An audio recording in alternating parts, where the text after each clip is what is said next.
な、みんなにはどうやって言ったらいいかな。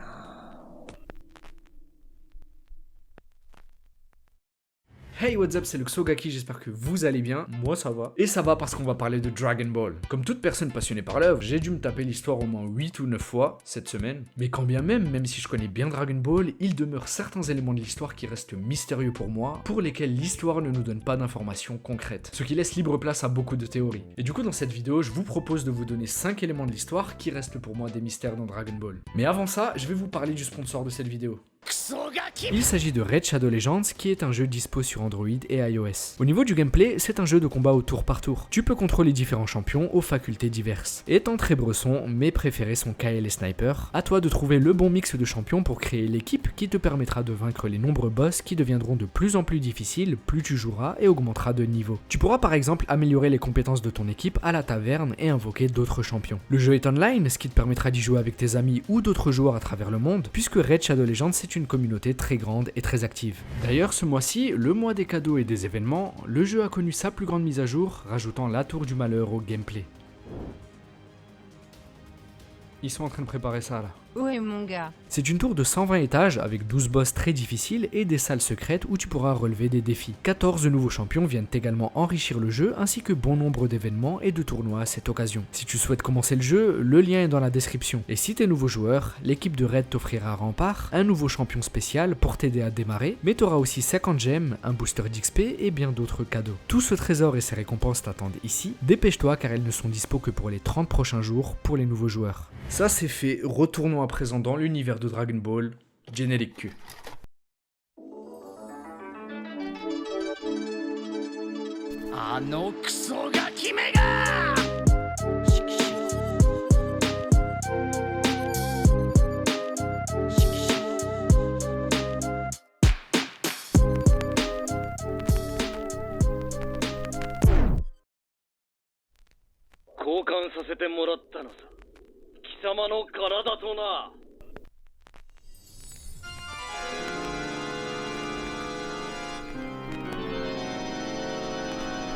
Alors qu'ils étaient sur le point d'aller envahir la planète Yardrat, les forces spéciales de l'armée de Freezer ont été appelées par ce dernier sur Namek afin de lui apporter son soutien. Composé de 5 guerriers d'élite extrêmement puissants, la simple présence énergétique de l'escadron arrivant sur la planète a suscité une grande terreur chez Vegeta. À leur tête, le commandant Ginyu s'inscrit comme le guerrier le plus redoutable, d'abord de par sa puissance qui va bien au-delà de celle de ses coéquipiers, mais surtout de par son vice, puisque dès lors qu'il a perçu que Goku surpassait largement sa propre puissance, il dévoilera une technique au fonctionnement mystérieux qui lui permettra d'échanger son corps avec celui du Saiyan dans le but de s'accaparer sa puissance. Et cette scène soulève alors plusieurs questions. Est-ce que ce corps que Ginyu a échangé avec Goku est son corps originel? Ou bien n'est-ce pas plutôt le corps d'un autre guerrier qu'il a subtilisé avec cette technique? Et en analysant un peu cette scène, on peut facilement déduire que ce corps n'est sûrement pas le corps originel de Ginyu, et ce pour plusieurs raisons. D'abord, on peut se pencher sur la réaction de Jis qui assiste à l'échange de corps et qui n'a pas du tout l'air surpris de voir cette technique, ce qui semble signifier que ce n'est pas la première fois que le commandant l'utilise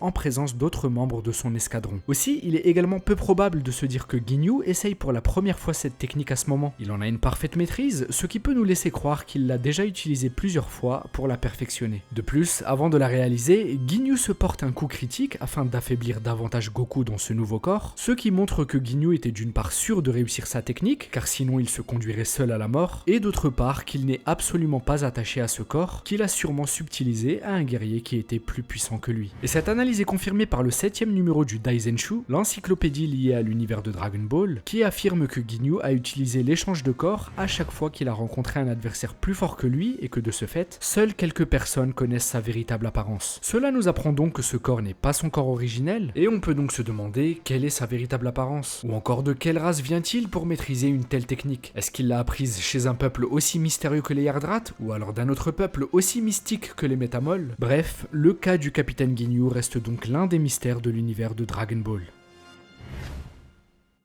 まずは20年前に戻って孫君いえごはん君のお父さんに薬を渡して。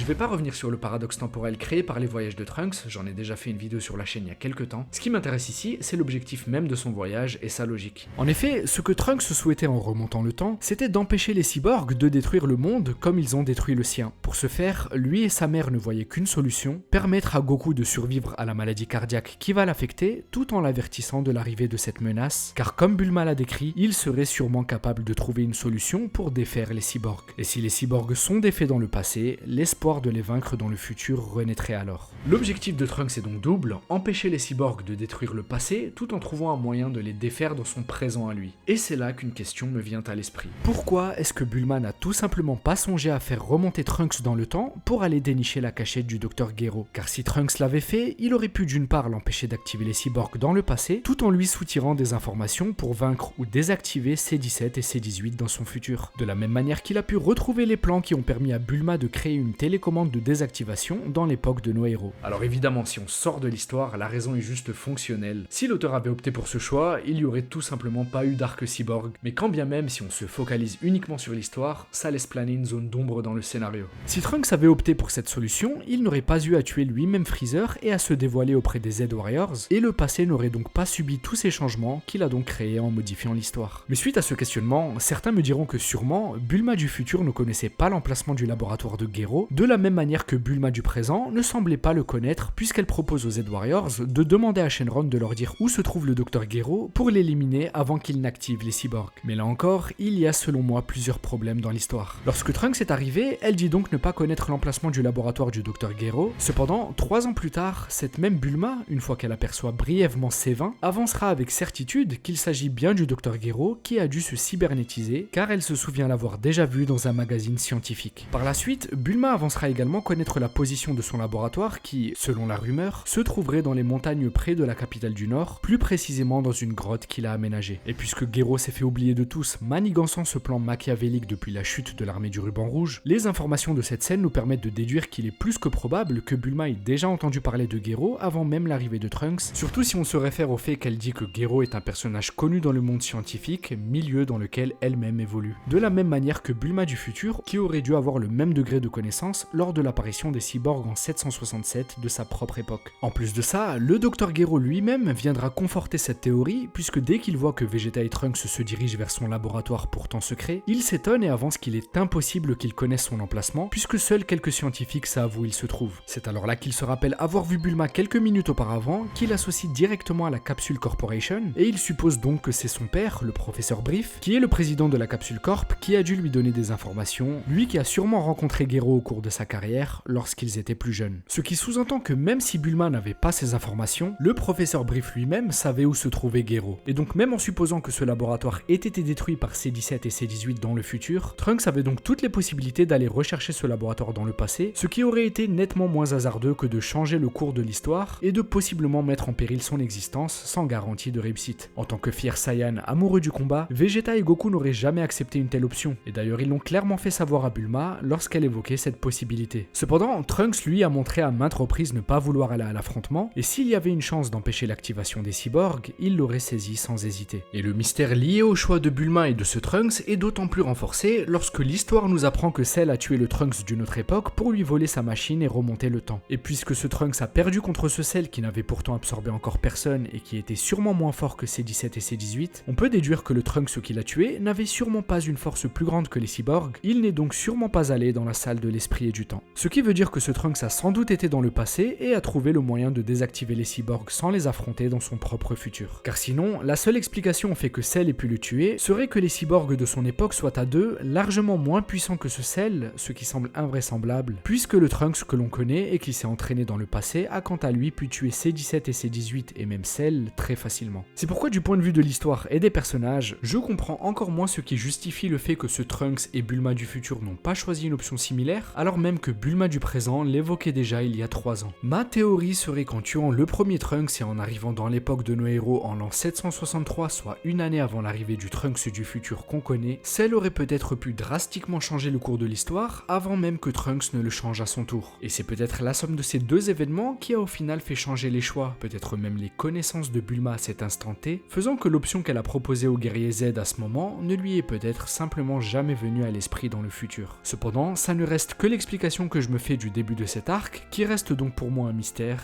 Dis-moi ce que t'en penses dans les commentaires. 奴らのエネルギーは無限なんです。無限？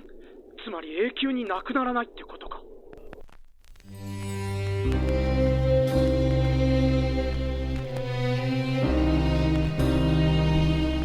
À mes yeux, le Dr Gero est sûrement le personnage qui suscite le plus de mystères dans Dragon Ball, et je trouve que son génie n'est pas assez mis en avant, parce que ce qu'il a créé dans l'histoire, c'est tout bonnement dingue. Dans l'arc Buu, Babidi, le mage maléfique à l'origine de la résurrection du démon endormi, a impressionné les guerriers Z, ainsi que le Kaioshin, de par ses pouvoirs. En envoûtant de simples humains Yamu et Popovich, il leur a permis de gagner considérablement en puissance, et même d'utiliser des techniques nécessitant une bonne maîtrise de son ki, comme la danse de l'air qui leur permet de voler à grande vitesse, ou encore le lancement de Kikoha, cette énergie destructrice.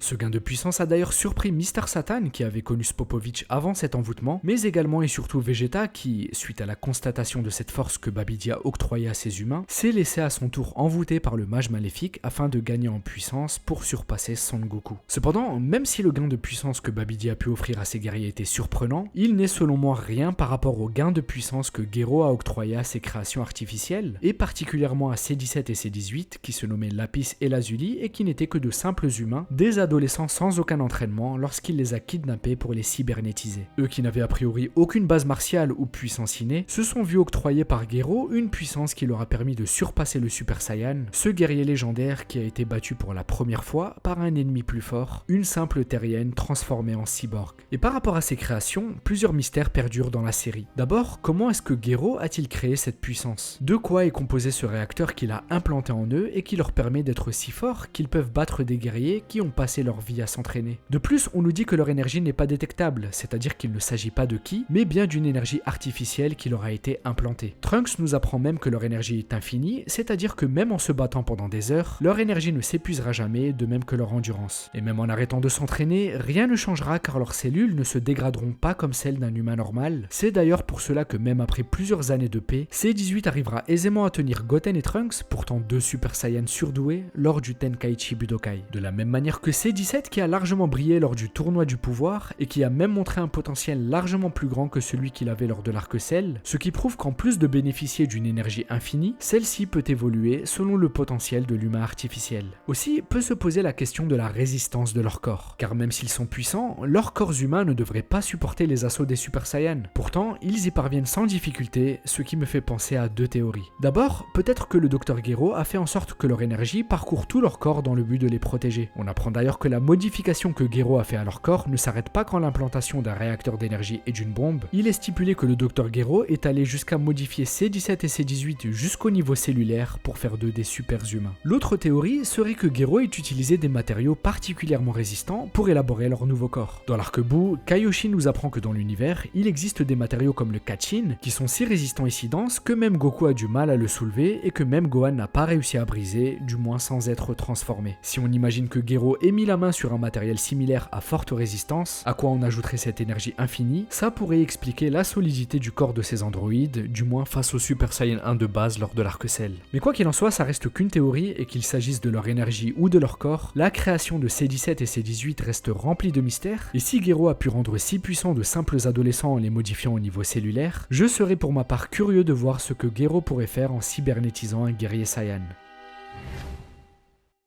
でもよ、海王様、セルの魂はいねえな。あいつ直接地獄とか行ったのか？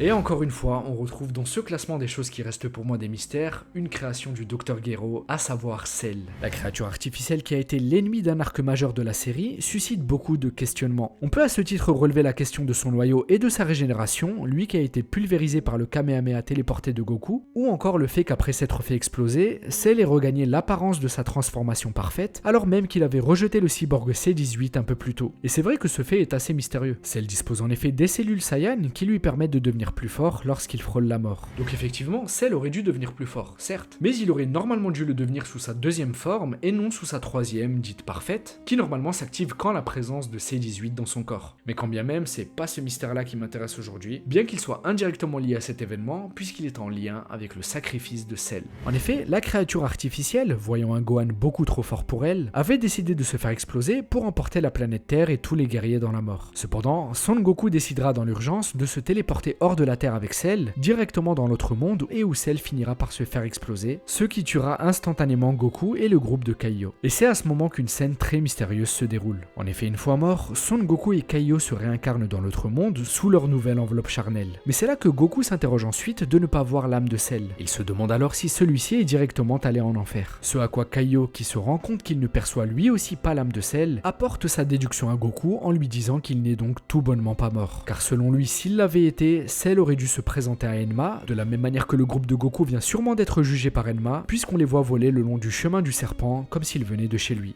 Et face à ce constat, la question que je me pose est la suivante. Pourquoi est-ce que Kaiô et Goku parlent de l'âme de Cell? Pourquoi pense-t-il que, comme eux, cette créature artificielle, créée de toutes pièces par le super-ordinateur d'un scientifique, aurait dû être jugée par Enma? Est-ce que cela voudrait-il dire que lors de sa création, le Dr Gero aurait réussi à insuffler une âme à une créature artificielle, et que de ce fait Cell peut, comme toute autre forme de vie naturelle, être jugé et finir soit en enfer soit au paradis? La question se pose dans la mesure où lorsque le Cell Game s'est terminé, les guerriers Z ont demandé à Shenron de ramener à la vie toutes les victimes de Cell. À cette occasion, C17 a pu regagner la vie, lui qu'on reverra lors de l'arc-bout. Et si C17 a pu regagner la vie, c'est parce qu'à l'initiale, il est une forme de vie naturelle, un humain qui possède une âme. A l'inverse, C16 quant à lui qui a été tué par Cell n'a pas regagné la vie, ce qui est logique dans la mesure où C16 est une créature totalement artificielle qui ne possède sûrement pas d'âme, ce qui fait qu'il a sûrement cessé d'exister après sa destruction et qu'il n'a donc pas été jugé par Enma. Cela étant dit, est-ce que l'âme de Cell dont parlent Goku et Kaiô tirerait ses origines des différentes cellules que Gero a récoltées auprès des guerriers Z,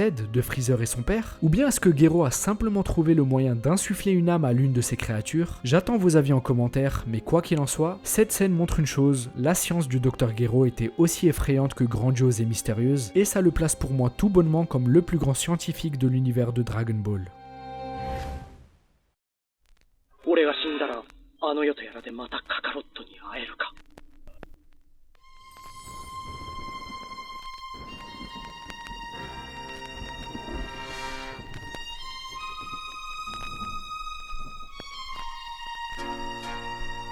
Lors de l'arc-bout, Vegeta, qui constatera l'immense écart de puissance qui le sépare du démon, décidera de se sacrifier au cours d'une ultime attaque dans l'espoir d'emporter avec lui Majin Buu. Mais avant de la lancer, il demandera à Piccolo, ancien kami de la planète Terre qui a donc déjà été en lien avec le roi Enma dans le passé, si une fois mort, il pourra rejoindre Son Goku dans l'autre monde. C'est là que d'un ton sérieux et empli d'honnêteté, Piccolo confiera à Vegeta que puisqu'il a commis trop de méfaits et tué beaucoup trop d'innocents au cours de sa vie, une fois mort, il n'aurait aucune chance de rejoindre Goku au paradis. Son corps se dématérialisera et son âme sera transportée dans un monde différent. Dans ce monde, qui est en réalité l'enfer, l'âme de Vegeta y sera alors purifiée, ses souvenirs seront effacés et on lui donnera alors une nouvelle enveloppe charnelle. Et une fois mort et son sacrifice exécuté en toute connaissance de cause, l'histoire nous apprendra qu'effectivement, Vegeta était bien destiné à finir son existence en enfer, mais que le roi Enma, qui confirme voir Vegeta comme un criminel qui ne doit mériter aucun traitement de faveur, a décidé de temporairement retarder cette échéance en préservant son enveloppe charnelle et ses souvenirs pour le faire à nouveau combattre Majin Buu.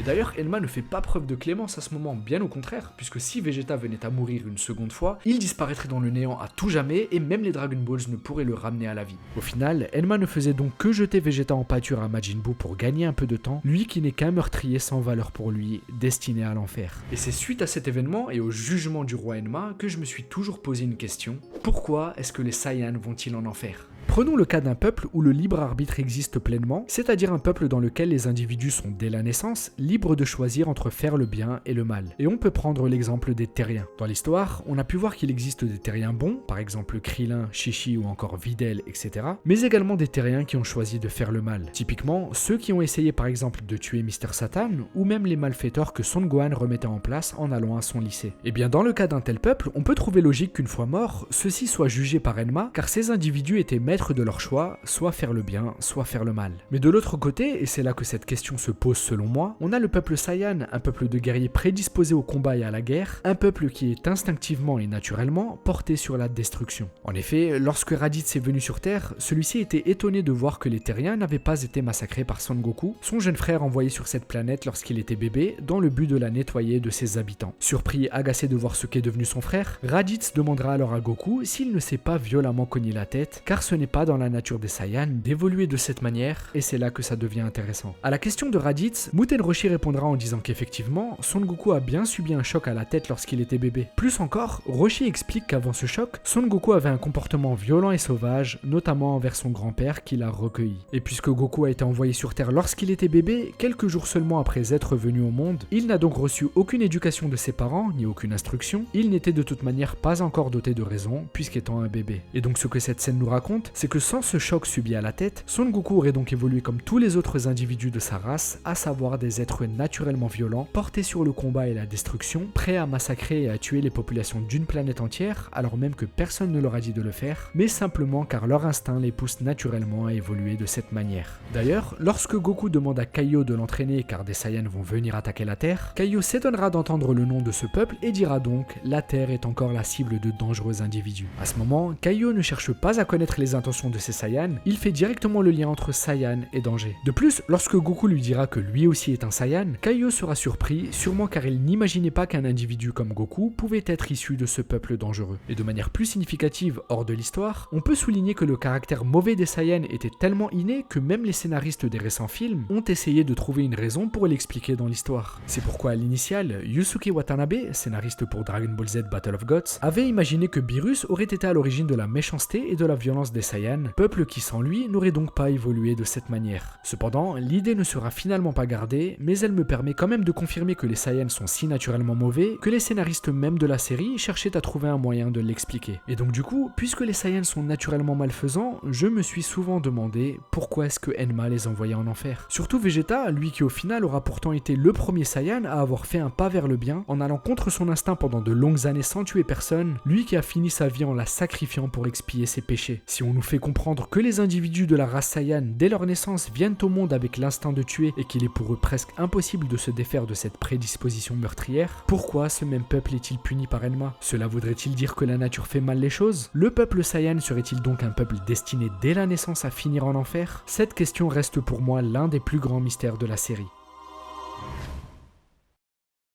Et toi, est-ce qu'il y a des choses que t'as jamais compris dans Dragon Ball? Des événements qui restent mystérieux? Dis-moi tout ça en commentaire. Si t'as également tes propres théories sur tous les mystères dont je viens de parler, n'hésite pas à les écrire, je lirai ça avec plaisir. En attendant, si t'as aimé la vidéo, oublie pas de fracasser le compteur des pouces bleus et à t'abonner en activant la cloche, c'est une façon simple de soutenir la chaîne. Et quant à nous, on se retrouve très bientôt sur ce Lexogaki.